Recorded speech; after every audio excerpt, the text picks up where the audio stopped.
a todos, muito bom dia! Bom dia! Hoje é mais um episódio do Artigo em Foco, em que eu vou te contar sobre a parte em que nós precisamos aprender de forma mais aprofundada sobre o tipo de estudo caso controle, que é isso que você vai entender aqui hoje. Eu me chamo Ana Godoy e eu ajudo pessoas da área da saúde a escrever esse artigo científico em meio de forma descomplicada, pensando na prática, o que a gente pode sempre melhorar na nossa construção científica. O tipo de estudo, ele é algo fundamental, a gente conseguir ter essa percepção, essa clareza da informação, porque todas as vezes que a gente está aqui tentando escrever cientificamente, que a gente está aqui avaliando um ponto de vista ou expressando aquilo que interessa a gente de maneira muito mais prática, a gente precisa saber como vai analisar essa informação, como é que esse conteúdo vai ser observado, vai ser avaliado para eu planejar uma etapa subsequente, que é a análise dos meus dados. Por isso que entender sobre o tipo de estudo é algo fundamental. Se eu pudesse lhe dizer assim, o que as pessoas fazem, o que a maioria das pessoas fazem, é um estudo transversal, porque normalmente o estudo transversal tem uma menor complexidade dentro dessa avaliação. Mas hoje eu quero te contar de um estudo muito interessante. O estudo de caso-controle. E o que é esse estudo de caso-controle? Porque ele foi desenvolvido? Qual é a sua intenção na prática? O estudo de caso-controle, ele se caracteriza como um estudo observacional. Por que observacional? Eu olho a cena do que está acontecendo. Eu observo a situação, observo todo o panorama que existe e a partir da observação daquela cena, eu vou poder conseguir começar a entender um pouco mais aquela característica. Então, o primeiro ponto que a gente precisa entender do estudo de caso-controle é que ele é um estudo observacional. O segundo ponto do estudo de caso-controle que a gente vai pensar em trabalhar é que ele tem uma análise, uma avaliação retrospectiva. Então, o estudo de caso-controle faz com que eu olhe para o passado. Eu vou resgatar as informações no passado. Ana, mas o que vai diferir, por exemplo, o estudo transversal do estudo de caso-controle, já que no estudo transversal, às vezes, a gente também coleta algumas informações do passado. O que vai ter de diferença é a posição do meu desfecho. O que é o desfecho? Lembra daquele ponto que a gente trabalha da relação de algo que causa alguma coisa? Então, relação de causa e efeito, ou então eu quero ver aqui a causa e a consequência. Então, quando eu tenho isso aí posto e visto de maneira mais clara e objetiva, eu estou tratando o quê? Eu estou tratando aqui a relação mais profunda. Então, eu vou partir, no caso controle, da ideia de que eu preciso avaliar o meu desfecho. O que é o desfecho? É a consequência. Então, aquele desfecho, ele já aconteceu no passado, a minha exposição também já aconteceu no passado, e eu vou avaliar como que o resultado ele se comporta diante daquela situação. Então, o estudo de caso-controle tem uma característica muito importante que a gente precisa começar a entender. Eu vou pensar aqui na formação do grupo caso. O que é o grupo caso pensando em caso-controle? São todas as pessoas que têm um determinado agravo, uma determinada doença. Ou seja, todas as pessoas que tiveram ali aquela condição, elas vão pertencer ao grupo caso. Já o grupo controle, ela vai ser composto por uma amostra de pessoas. Já o grupo controle vai ser composto por uma amostra de pessoas que estão ali dentro, que estão avaliando ali aquela condição também, mas que não tem o desfecho, tá? Então, na prática, isso significa o quê? Se a gente parar para pensar e analisar. Que o estudo de caso-controle, ele tem essa particularidade, diferente dos outros estudos, em que eu avalio o exposto, não exposto, e vou observar aqui quem teve o desfecho, quem não teve o desfecho, certo? Então, essa é uma forma que a gente tem de trabalhar, por exemplo. Agora, isso a gente aplica em outros tipos de estudo. Já no tipo caso controle, não. Vou partir do desfecho para a exposição. E aí eu vou avaliar o caso, que a gente chama de grupo caso, e o controle, tá? Mas, Ana, quando é que eu escolho, quando é que eu decido realizar um estudo do tipo caso-controle? Qual é este momento do tempo? Como é que eu vou aplicar tudo isso e vou fazer tudo isso? Qual é essa fase que eu tenho aqui de percepção de que eu vou aplicar um estudo de caso-controle? O primeiro ponto que você precisa considerar e avaliar é se é um evento raro. Ah, Ana, o que é um evento raro? Um evento raro é aquele que tem uma baixa frequência na população. Alguns dizem 20%, alguns autores, outros falam de 10%, mas a gente, sendo um pouco mais rigoroso com esse processo, a gente pode pensar que 10% realmente é o valor que nos ajuda a entender o que é a raridade, ou seja, o que é baixa frequência. Os estudos transversais, por exemplo, são estudos bons de serem aplicados quando a gente tem uma frequência mais alta aí, em torno de 30% a 40% na população de uma determinada doença. Mas já o estudo, quando a gente está pensando aqui de caso-controle, é um estudo mais raro. Então, ou seja, um desfecho mais raro. Então, logo, o estudo tem que ter uma baixa frequência, certo? Se você tiver uma frequência alta e montar um desenho de estudo caso-controle, você vai ter problemas na sua análise de dados. Então, gente, esses detalhes sutis que você acha que não faz nenhuma diferença, faz completa diferença na construção desse tipo de estudo. Então, todo o cuidado que a gente tem na hora de conduzir, de avaliar e de pensar esse tipo de estudo é importante justamente para que a gente não caia aí nesse problema de repente, estar pensando que o estudo de caso controle se aplica a qualquer situação, a qualquer condição, e não é. Bem, e aí, se eu tenho um evento raro, que normalmente um desfecho raro, que normalmente é cerca de 10% dentro da minha avaliação, eu vou trabalhar o quê? O grupo caso. Então, se é raro, gente, a frequência do desfecho que compõe aqui as pessoas do grupo caso, eu tenho que, durante a minha pesquisa, coletar todos os indivíduos que têm a doença. Então, eu vou te dar aqui um exemplo muito prático disso, quando você está aí construindo, quando você está aí pensando essa sua lógica científica toda de formação. É o seguinte, vamos lá. Se você tem aqui o grupo caso, certo? Com todos os doentes, todas as pessoas que têm a doença, você vai olhar para o passado, resgatar a história desse indivíduo, dessas pessoas, e vai conseguir colocar. Então, eu tenho aqui todo o grupo que tem a exposição. Você é um evento raro. E o grupo controle vai ter proporção muito maior, claro, que são as pessoas que não têm aquele desfecho. Então, por isso que no grupo controle eu faço um cálculo mínimo de tamanho de amostra. É claro que quando eu estou lá fazendo um cálculo de tamanho de amostra, ele já vai me dar quantas pessoas tem que ter no grupo caso, quantas pessoas tem que ter no grupo controle. Mas a ideia é que a gente tenha aí uma proporção de pessoas que pertencem ao grupo controle em relação ao grupo caso. Então, se a gente parar para analisar de maneira mais crítica, eu posso ter uma proporção de 2 indivíduos no grupo controle para 1 indivíduo no grupo caso, de 3 indivíduos no grupo controle para 1 indivíduo ali no caso, de até 4 indivíduos no grupo controle para 1 indivíduo no grupo caso.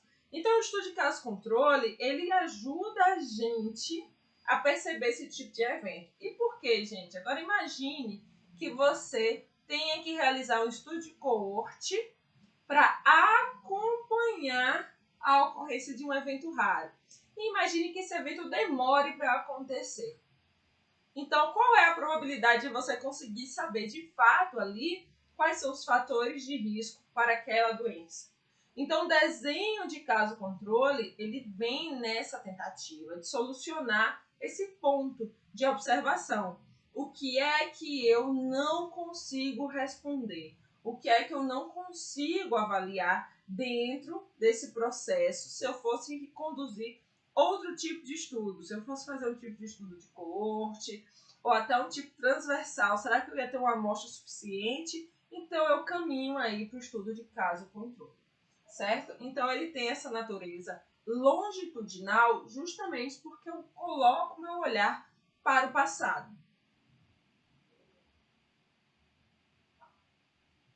Bem, esse é um ponto importante que a gente não pode deixar de esquecer aí na hora que a gente está fomentando o nosso tipo de estudo. Ah, Ana, e quando é que eu vou decidir isso? Você vai decidir isso na hora que você estiver fazendo sua pergunta de investigação.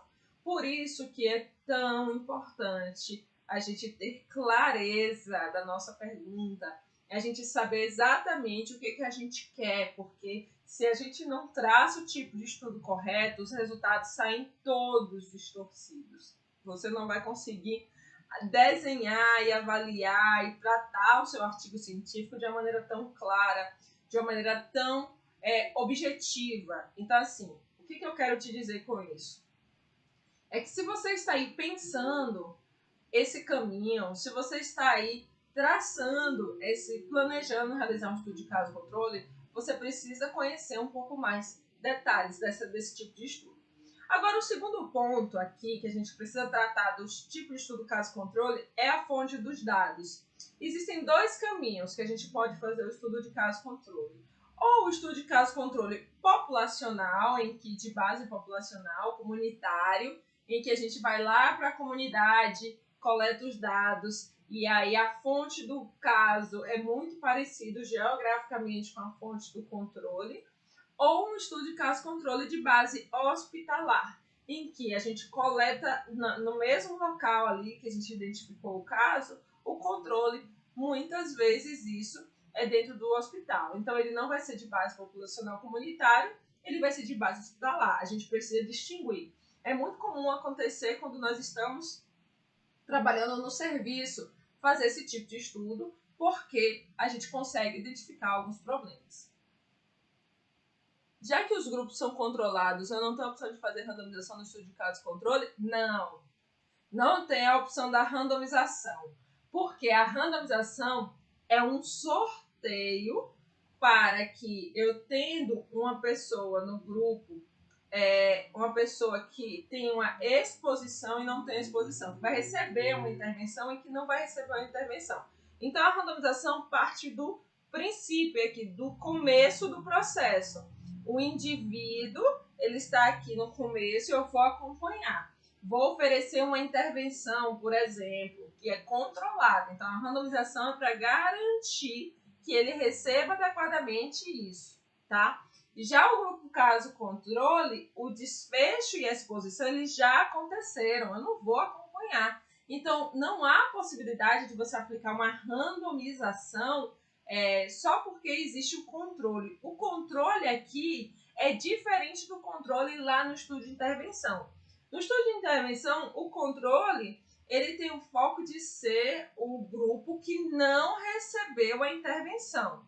É uma característica. No estudo caso-controle, o controle é o grupo que não tem o desfecho. E é interessante essa pergunta e que a gente consiga ter clareza disso, porque há muita confusão nesse ponto. Qual é o papel do controle? A terminologia é a mesma. A gente poderia talvez trabalhar no grupo controle, o grupo que não recebeu a intervenção, no estudo de intervenção, mas muitas vezes isso não acontece. Essa terminologia e a gente acaba trabalhando aí com o termo controle histórico. Então, assim, é diferente, certo? Aqui no estudo de intervenção, eu estou partindo da exposição, no caso, intervenção, e aí eu tenho a intervenção e o grupo de comparação, que é o controle, que vai receber o placebo ou uma outra intervenção que seja mensurada. Nós vamos acompanhar e, ao final, vou observar se teve ou não ali o meu desfecho esperado. Já no estudo de caso-controle, eu vou reunir todos os casos, vou captar uma amostra de controles e vou olhar para o passado. E aí, quando eu faço esse movimento contrário, eu vou conseguir ali perceber de maneira mais prática, de maneira mais efetiva, o que aconteceu em relação à exposição que eu estou observando. Então, é interessante que a gente tenha essa visão, porque assim, no momento que eu estou aqui coletando os meus dados, o desfecho já aconteceu e eu vou avaliar a exposição que eu quero observar. Então, pode acontecer muitas vezes assim. Por exemplo, eu estou aqui hoje fazendo um estudo sobre baixo peso ao nascer. E eu quero saber se a mãe tinha periodontite. Então, o que é periodontite, gente? Infecção bucal. Então, o cirurgião dentista vai lá e vai avaliar a boca daquela pessoa, daquela participante, e eu vou ver em até 7 dias após o parto se ela tinha ou não tinha ali a periodontite. Bem, e aí eu posso fazer uma avaliação longitudinal. Por quê? Eu sei que a periodontite ela vai se manifestar, ela é uma doença mais crônica, dependendo do estágio que ela esteja, então ela vai demorar um pouquinho para se manifestar. Então, se tiver a presença daquela infecção bucal, eu consigo estabelecer uma relação de temporalidade. Então, o estudo de caso controle vem com essa perspectiva de observei o desfecho acontecer, eu vou olhar para trás e identificar essa questão da exposição, certo? Outro ponto importante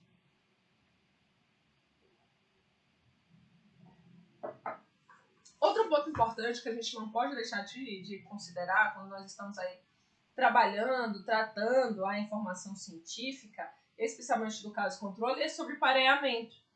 Eu posso fazer um estudo de caso, controle pareado. O pareamento não é um evento exclusivo do estudo caso-controle. Nós podemos fazer pareamento em outros estudos, em outras avaliações. Mas o que representa esse pareamento? Ele nada mais é do que um processo que a gente vai fazer um equilíbrio aí das informações em relação a alguma característica interessante. Então, vamos supor, se você coletar no grupo caso uma mulher, nesse exemplo que eu dei aí do baixo peso da periodontite, uma mulher que tenha aí o filho com baixo peso, e eu vou coletar uma mulher que não tenha filho com baixo peso, que é o grupo controle, eu posso parear isso fazendo, por exemplo, uma proporção por idade. Então eu vou trabalhar aqui a idade da mãe na faixa etária menor que 25 anos. Então eu vou selecionar também no grupo controle uma mãe na faixa etária ali menor que 25 anos. Então, o que eu estou trabalhando? Pareamento. Por quê? Para cada característica semelhante que eu coleto de um grupo, eu coleto do outro. O pareamento é uma técnica analítica que a gente ajusta antecipadamente a informação pelaquela variável. E é muito comum a gente fazer isso, é muito típico do estudo de caso controle a gente poder fazer isso. Não é obrigatório, às vezes você pode controlar esse ajuste depois, na segunda fase desse processo, na segunda fase dessa nossa construção, que é na análise múltipla. Mas o pareamento é uma outra técnica também, mas é uma técnica já analítica que a gente aplica. Ou seja, eu vou deixar os grupos similares em relação ali a alguma característica que eu esteja pensando, que eu esteja construindo, que eu esteja avaliando. Então, é legal pensar que o pareamento é uma técnica que pode ser pensada na prática, para você conseguir conduzir. Um segundo ponto importante que você não pode deixar de considerar no estudo de caso-controle é a medida de associação típica dele. A medida de associação dele é odds ratio, ou seja, é aquela medida que todo mundo fala assim, nossa, que coisa complexa calcular odds ratio. Não, gente, não é. O que você precisa entender é, na prática, o que significa essa medida de associação. É uma medida indireta, que a gente chama, que vai estimar o risco de forma indireta. Não, a medida de risco não é uma medida de risco. Por quê? É uma medida, odds ratio, que estima o risco de modo indireto. Então, se não é direta a mensuração, não posso dizer que é uma medida de risco clássica. Então, é por isso que quando a gente trabalha com odds ratio, a gente vai trabalhar com a ideia de chance, certo? E isso é importante que a gente tenha em mente, porque todas as vezes que nós estamos lá tratando, avaliando, considerando o nosso artigo, eu preciso interpretar de maneira adequada a minha medida de associação. E ó, gente, isso aí é o calcanhar de Aquiles de muitas pessoas. Muitas pessoas têm dificuldade de entender o que é a interpretação da odds ratio. É como se a gente pudesse pensar assim: qual é a probabilidade de um evento acontecer? E aí a gente precisa ter em mente que essa interpretação envolve essa ideia.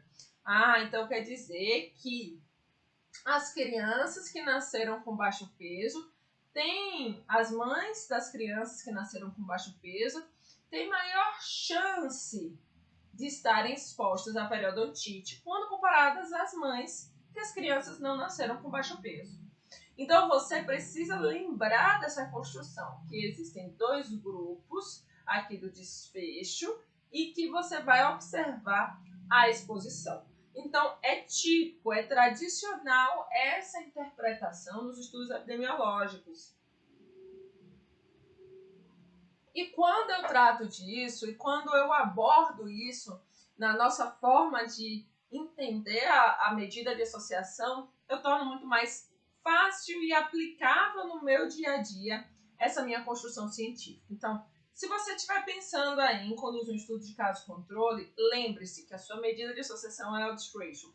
Às vezes, no estudo transversal, a gente até usa essa medida também. Mas no estudo de caso-controle, eu não posso utilizar nenhuma outra medida epidemiológica. A única medida que cabe dentro do estudo caso-controle é odds ratio. Se você vê outra medida dentro do estudo caso-controle, está errado. Então, a gente precisa ter clareza desse ponto, desse aspecto todo na nossa construção, para a gente não estar falando bobeira por aí, tá, gente?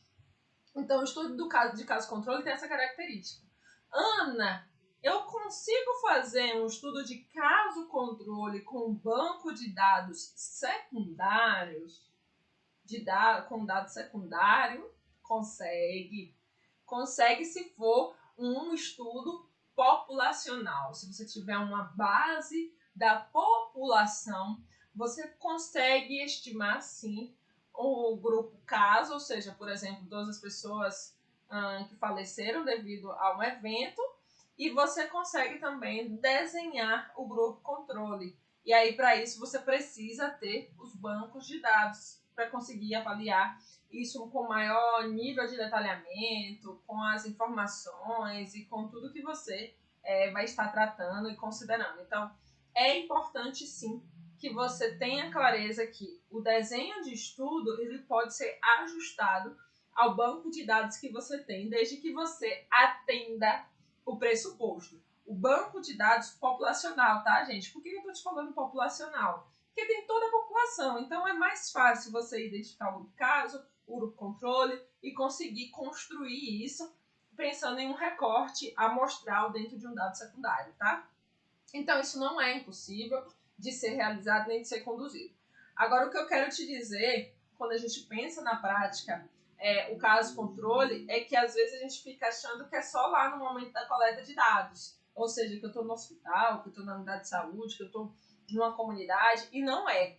Você também pode utilizar esse recurso aí, se for o caso, o seu caso, conseguir acesso a esses bancos de dados. Então, eu sempre falo que o uso de bancos de dados secundários ajuda a gente demais nessa nossa construção científica, tá? Agora, eu queria falar para vocês quais são as limitações e quais são as fortalezas do estudo de caso-controle. Bem, em relação às fortalezas, em relação ao estudo de coorte, é um estudo mais rápido, porque como é um evento que é raro, se eu fosse fazer uma coorte, esperar esse evento acontecer, poderia demorar muito tempo, a depender do tipo de avaliação que você faça. Então, por ser um evento raro, eu já parto do desfecho para exposição e eu consigo captar aí as informações necessárias, as informações que me interessam. Então, isso é um aspecto bom dessa avaliação. Outro ponto interessante é que eu vou conseguir fazer uma busca mais aprofundada da história daquele indivíduo que está participando da pesquisa. Eu posso, às vezes, até fazer uma entrevista, se for uma pesquisa de campo, e aí eu consigo coletar informações, muitas informações, durante essa minha avaliação.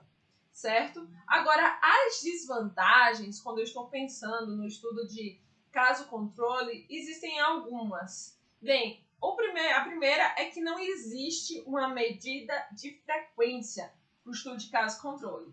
No estudo de coorte, intervenção, no estudo do tipo transversal, nós temos medidas de frequência, que é incidência e prevalência. Então, nós não temos essa característica dentro do estudo de caso-controle. Então, o que a gente tem no estudo de caso-controle? É uma medida indireta, que se chama odds. Então, odds é uma expressão que a gente utiliza, e é uma fórmula, tem uma fórmula matemática, para que a gente entenda, tá? É o que a gente acaba tratando aí como nossa medida, e até vou abrir aspas aqui, de frequência dentro do estudo caso-controle. Mas então o estudo caso-controle não tem uma medida tradicional como a gente vê. Por quê? Porque é o risco indireto que está sendo mensurado. Então isso é uma desvantagem algumas vezes. E aí por isso que foi calculado odds ratio. E a medida de associação odds ratio, ela se aproxima muito do risco relativo, do valor do risco relativo, quando é um evento raro. Por isso que o caso-controle ele é tão útil no estudo que tem o desfecho que tem uma baixa frequência. E a gente precisa trazer isso de forma clara e objetiva quando nós estamos tratando aqui a informação científica.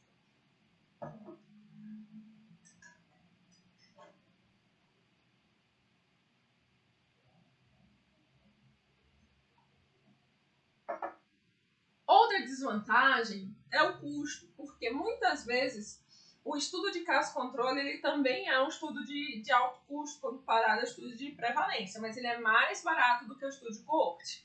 Então, normalmente, para a gente conduzir um estudo do tipo caso-controle, a gente precisa ter aí, na nossa jornada científica, na nossa construção científica, recurso para poder executar essa pesquisa. E isso é algo escasso no nosso país, financiamento de pesquisa. Então, a gente tem regiões aqui que não tinha até pouco tempo atrás nem agência de fomento. Então, esse é um aspecto também que pode limitar a gente nessa condução do estudo do tipo caso-controle.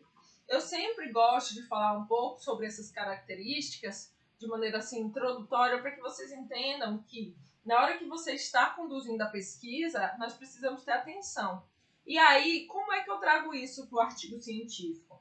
As limitações e fortalezas. Na hora que eu estou ali preparando o meu dado e preparando a minha discussão, eu preciso falar das limitações e fortalezas do meu estudo. E essas limitações e fortalezas têm muita conexão com o tipo de estudo. Então, o que eu quero te dizer aqui na nossa avaliação prática do nosso dia a dia?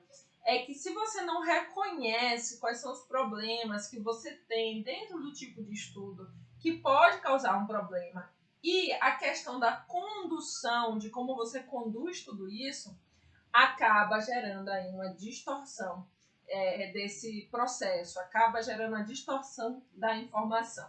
E aí a gente esquece de assumir como uma limitação do nosso trabalho. Então, um passo importante que nós não podemos esquecer dentro dessa trajetória é compreender quais são os aspectos limitadores, quais são os aspectos facilitadores do tipo de estudo, qual é o tipo de confusão que a gente pode causar a partir dos seus resultados e como tudo isso impacta de algum modo naquilo que a gente faz e naquilo que a gente vê. Então, por isso que é interessante que a gente não esqueça desse ponto. Agora eu queria falar para vocês um outro ponto muito importante aqui. É que nós estamos com as inscrições abertas do Ciência em Texto. Está com as inscrições abertas para o mini curso artigo Top 30, que vai acontecer a partir da segunda-feira da semana que vem. Essa semana, toda semana de aquecimento para esse evento, para que você entenda um pouco mais sobre os tipos de estudo, porque lá vai ser um evento completamente diferente do que eu já fiz até hoje.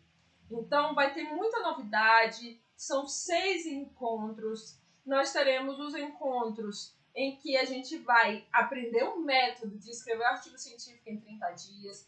Nós teremos os encontros práticos. Então, gente, vai ser muita informação, além, claro, de todo o material de apoio que vocês vão receber. Cada aula vai ter um material de apoio diferente, que você vai ter acesso àquele dado, àquela informação de maneira sintetizada. Então, realmente é um evento diferente de todos os outros que eu já fiz aqui no Ciência em Texto e que a gente traz na perspectiva de tornar ainda mais claro esse processo de escrever cientificamente. Então, nós teremos aí as aulas que estarão disponíveis para vocês assistirem todos os dias, às 8 horas da manhã, as aulas que acontecerão ao vivo, então estarei com vocês ao vivo para a gente poder discutir de maneira mais prática, de maneira mais clara, essa questão da redação do artigo científico, simplificando esse processo. Então, se você ainda não se inscreveu, faz a sua inscrição. Os grupos de estudo vai ser na comunidade do Facebook, o grupo de estudo, e durante a aula ao vivo. Então, é só você estar lá inscrito e participar desse grupo de estudo que a gente vai estar debatendo. E aí a gente vai ter aulas super especiais, assim, aulas de revisão, a aula de dados secundários, de pesquisa original. Então, a gente vai estar tratando aí todo esse nosso processo científico de maneira mais clara. Então, esteja lá na comunidade do Facebook, que a gente vai ter muita informação. Então, gente, até o próximo episódio amanhã, que vai ser mentoria ao vivo aqui no Ciência em Texto. Até mais!